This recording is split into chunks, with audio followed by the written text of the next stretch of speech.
BJP ने एक काले कानून को बनाया है कि तो क्या संभल की मस्जिद वक्फ की प्रॉपर्टी रहेगी?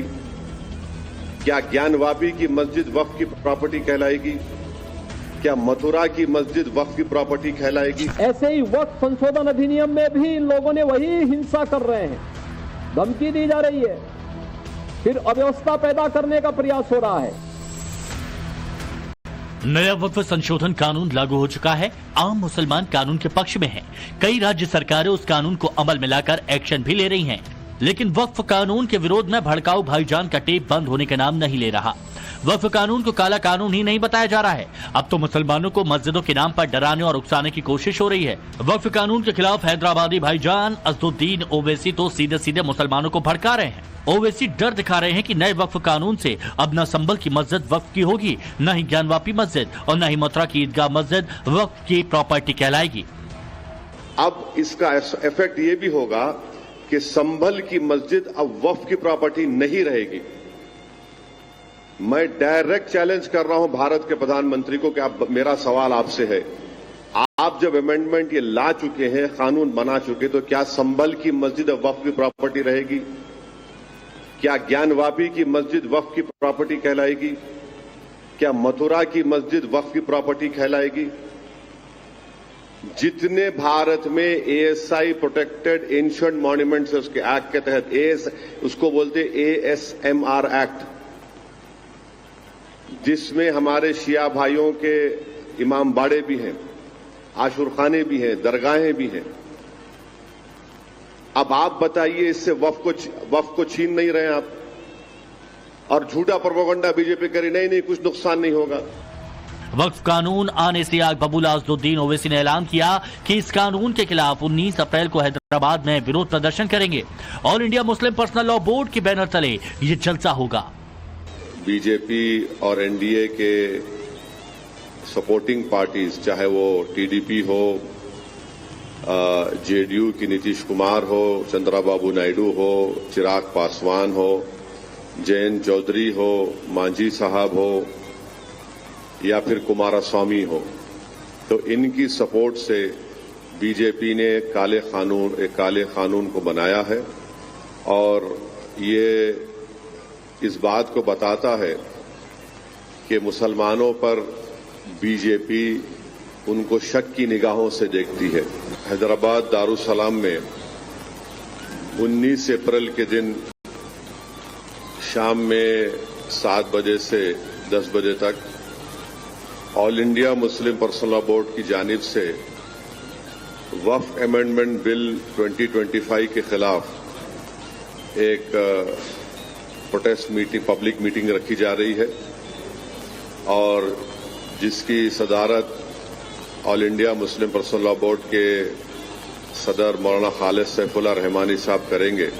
अब सवाल है कि वक्फ कानून से कब्जाधारियों की जमीन खिसकने वाली है, तभी विरोधियों की बेचैनी बढ़ी है। सवाल ये भी है कि वोट बैंक खिसकने का डर सता रहा है, इसलिए विरोध के नाम पर हिंसा कराई जा रही है।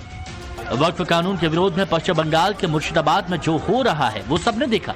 वक्फ विरोध के नाम पर मुर्शिदाबाद को हिंसा की आग में झोंक दिया गया, 3 हिंदुओं का कत्ल कर दिया गया।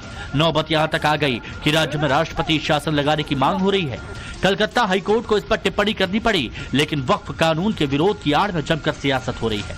इस बीच यूपी के सीएम योगी आदित्यनाथ ने वक्फ कानून का विरोध करने वालों पर करारा प्रहार बोला। योगी ने मुर्शिदाबाद का जिक्र करते हुए कहा कि वक्फ कानून के विरोध के नाम पर हिंसा भड़काई जा रही है। जिस देश में वक्फ के नाम पर लाखों एकड़ लैंड कब्जे की गई है, और उनके पास कोई कागज नहीं, कोई राजस्व रिकॉर्ड नहीं, और राजस्व रिकॉर्ड नहीं तो सभी को वापस लेने की कार्रवाई, जब इस संशोधन विधेयक संसद में पारित हुआ है और अब इस पर कार्रवाई हो रही है, तो इसके लिए हिंसा भड़काई जा रही है। हिंसा में आपने देखा होगा कब पश्चिमी बंगाल में मुर्शिदाबाद 3 हिंदुओं की निर्मम हत्या हुई, उनके घरों से खींच करके उनकी हत्या हुई। सीएम योगी आदित्यनाथ ने सीएए कानून का भी जिक्र किया और विरोधियों पर आरोप लगाया कि सीएए की तरह ही वक्फ कानून पर विपक्ष गुमराह कर रहा है। इन्हें भय है कि दलितों को, वंचितों को, गरीबों को अगर ये हाई राइज बिल्डिंग मिल जाएगी तो इनका तो वोट बैंक समाप्त हो जाएगा। ये गुमराह करने की इनकी राजनीति हमेशा के लिए समाप्त हो जाएगी। इसलिए लोग हिंसा भड़का रहे हैं, हिंसा का रास्ता अपना रहे हैं। आप देख रहे होंगे सिटीजनशिप अमेंडमेंट एक्ट पारित होने में जिसका लाभ सर्वाधिक पाकिस्तान, बांग्लादेश या अफगानिस्तान में जो वंचित हिंदू था, दलित हिंदू था, उनको भारत की नागरिकता देने का काम, जो कि कभी भी भारत में आए थे, 5 वर्ष पहले आए थे, उनको जब नागरिकता देने के कार्यक्रम को प्रधानमंत्री मोदी जी ने आगे बढ़ाया, इन्होंने पूरे देश के अंदर आंदोलन शुरू कर दिया, अभियान चालू कर दिया, बड़े बड़े आंदोलन किए, तोड़फोड़ की, आगजनी की। लेकिन सरकार ने भी दृढ़ता के साथ उसका सामना किया और सामना करते हुए आज इस नागरिकता देने का कार्यक्रम प्रारंभ किया है। लेकिन कांग्रेस और समाजवादी पार्टी या टीएमसी जैसे दल हमेशा इसमें बाधक रहे हैं और उन लोगों ने उन्हें दोयम दर्जे का नागरिक बनाने का काम किया। ऐसे ही वक्फ संशोधन अधिनियम में भी इन लोगों ने वही हिंसा कर रहे हैं, धमकी दी जा रही है, फिर अव्यवस्था पैदा कर। क्या वक्फ कानून के आने से गुमराह करने की राजनीति पर ताला लगने का डर सता? नया वक्फ संशोधन कानून लागू हो चुका है। आम मुसलमान कानून के पक्ष में हैं। कई राज्य सरकारें उस कानून को अमल में लाकर एक्शन भी ले रही हैं। लेकिन वक्फ कानून के विरोध में भड़काऊ भाईजान का टेप बंद होने के नाम नहीं ले रहा। वक्फ कानून को काला कानून ही नहीं बताया जा रहा है, अब तो मुसलमानों को मस्जिदों के नाम पर डराने और उकसाने की कोशिश हो रही है। वक्फ कानून के खिलाफ हैदराबादी भाईजान असदुद्दीन ओवैसी तो सीधे सीधे मुसलमानों को भड़का रहे हैं। ओवैसी डर दिखा रहे हैं कि नए वक्फ कानून से अब न संभल की मस्जिद वक्फ की होगी, न ही ज्ञानवापी मस्जिद और न ही मथुरा की ईदगाह मस्जिद वक्फ की प्रॉपर्टी कहलाएगी। अब इसका इफेक्ट ये भी होगा कि संभल की मस्जिद अब वक्फ की प्रॉपर्टी नहीं रहेगी। मैं डायरेक्ट चैलेंज कर रहा हूं भारत के प्रधानमंत्री को कि आप, मेरा सवाल आपसे है, आप जब अमेंडमेंट ये ला चुके हैं, कानून बना चुके, तो क्या संभल की मस्जिद अब वक्फ की प्रॉपर्टी रहेगी? क्या ज्ञानवापी की मस्जिद वक्फ की प्रॉपर्टी कहलाएगी? क्या मथुरा की मस्जिद वक्फ की प्रॉपर्टी कहलाएगी?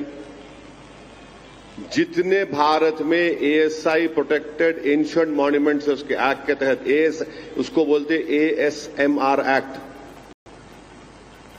जिसमें हमारे शिया भाइयों के इमाम बाड़े भी हैं, आशुरखाने भी हैं, दरगाहें भी हैं। अब आप बताइए, इससे वक्फ को छीन नहीं रहे आप, और झूठा प्रोपेगेंडा बीजेपी करी, नहीं कुछ नुकसान नहीं होगा।